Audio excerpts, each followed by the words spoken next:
안녕하세요. 날마다 주께로 9월 13일 말씀 묵상 보도록 하겠습니다. 오늘 본문은 베드로서 2장 17절에서 22절 말씀입니다. 현대 교회의 가장 큰 골칫거리 가운데 하나는 바로 이단일 겁니다. 우리가 알고 있는 여러 이단들이 있지만 이런 이단들이 오늘날에만 있었던 것은 아니에요.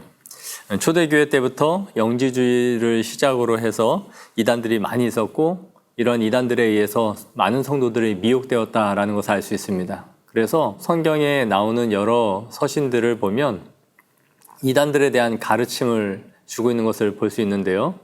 오늘 본문 역시 베드로는 거짓 교훈을 가르치는 자들에 대해서 말씀하고 있습니다. 관찰 질문 1번을 보시겠습니다. 거짓 가르침을 주는 이 사람들을 무엇에 비유하고 있는지를 묻고 있습니다. 17절에 보시면 이들을 물 없는 샘이요 광풍에 밀려가는 안개라고 말해요. 은유적으로 말하고 있는 것 같은데요. 물 없는 샘이란 뭘까요? 사막에서 오아시스를 찾기 위해서 그 갈증에 의해 갈급함을 가지고 계속 물을 찾던 사람이 드디어 오아시스를 발견하여 그곳에 갔는데 물이 하나도 없다면 어떨까요? 아마 입에서는 짜증과 거친 말이 나올 것 같아요. 또한 광풍에 밀려가는 안개라고 말합니다. 이것이 무슨 뜻일까요? 비를 가지고 오는 구름이 아니라 단지 아침에 사라져버리는 안개라는 것이죠.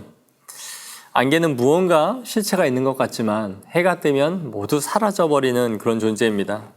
베드로는 물 없는 샘, 광풍에 밀려가는 안개라는 이 말을 통해서 이들의 가르침이 허상일 뿐이다 라고 말해주고 있는 것 같아요. 무엇이 있는 것 같고 따라가면은 그것을 통해 구원을 줄 것 같지만 정작 그 결과는 아무것도 없는 허상에 불과한 것이다 라고 말하고 있는 것이죠. 관찰 질문 2번을 보시면 거짓 선생들이 자유를 준다 하여도 따르지 말아야 하는 이유가 무엇인지를 묻습니다.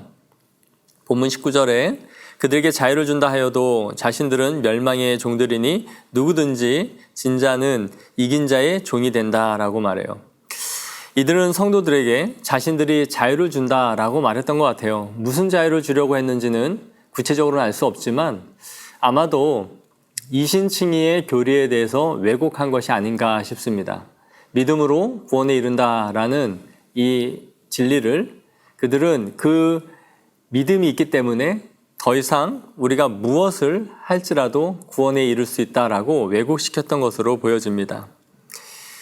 우리 주변에도 이런 주장을 하는 사람들이 종종 있는 것 같아요. 한번 구원받았으니 절대로 우리는 구원에서 이탈하지 않는다라고 말하면서 무절제한 행동, 또 반율법적인 행동을 하는 것이죠. 그러면서 자신들이 매우 자유하다라고 말합니다. 신앙에 자유한 사람들이다라는 것이죠. 아마 거짓 선지자들이 그런 말로 많은 성도들을 미혹하여 절제에서 벗어나 무절제로 이끌어간 것이 아닌가 생각됩니다. 관찰 질문 3번을 보시면 거짓 선생들은 복음을 알므로써 어떻게 더 비참하게 되는지를 묻고 있습니다. 20절에서 21절을 보시면 예수 그리스도를 알므로 세상의 더러움을 피한 후에 다시 그 중에 얽매이고 지면 그 나중 형편이 처음보다 더 심하게 된다라고 말을 해요. 그러면서 심지어 21절에 보시면 이들이 차라리 거룩한 명령을 저버리느니 그 진리를 알지 못했던 것이 훨씬 낫다라고까지 말합니다. 그래서 22절에 이들은 자신이 토했던 곳으로 돌아가 대지가 깨끗하게 되었다가 그 토한 곳에 다시 뒹굴르는 자들이다라고 말합니다.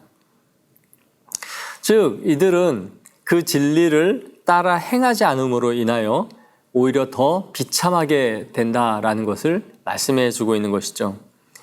오늘 말씀을 우리가 묵상하고 적용해 보기를 원합니다.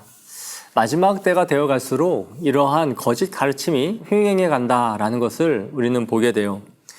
우리는 그러면 이들을 어떻게 분별할 수 있을까요?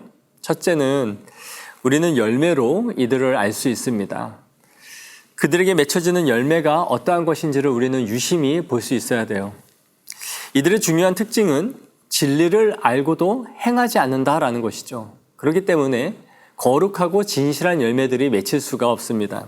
그러나 성경에 진리대로 살아간 하나님의 사람들은 어떠했습니까? 그 진리 하나를 위하여 자신들의 생명을 걸었던 사람들이에요. 그리고 그 진리를 위하여 평생을 살았고 수없이 많은 모진 핍박과 고통 속에서도 그 진리를 기뻐하며 살았던 것이 믿음의 사람들임을 보여줍니다. 그들에게 삶의 거룩함을 향한 열매들이 있는지 우리는 볼 수 있어야 합니다. 많은 이단들은 오래 지속되지 못하고 스스로 걸려 넘어지고 사라져 버립니다. 그 이유가 무엇일까요? 성경에서 말한 것처럼 그들은 물 없는 샘과 같이 광풍에 밀려가는 안개와 같이 자신들의 가르치는 것을 스스로 믿고 따르며 생명을 걸지 않기 때문입니다. 그래서 결국에는 와해되고 사라져버리고 마는 것이죠. 또한 이 분별력은 둘째 어떻게 생기는 것일까요? 그 분별력의 기준은 말씀을 아는 지식과 비례한 것입니다. 말씀을 지속적으로 읽고 또 교회에서 양육을 받고 그렇게 함으로써 우리는 분별력이 생기는 거예요. 그러므로 우리는 항상 말씀을 가까이 해야 하며 교회에서 가르치는 이 양육에 항상 마음을 싣고 열심히 배우는 성도들이 되어야 합니다. 오늘 이 말씀을 기억하시면서 헛된 가르침을 따라 귀 기울이고 이리저리 기웃거리는 성도들이 아니라 우리가 믿고 있는 바 진리의 말씀을 확실하게 붙잡는 믿음의 견고한 성도들이 되어지기를 원합니다.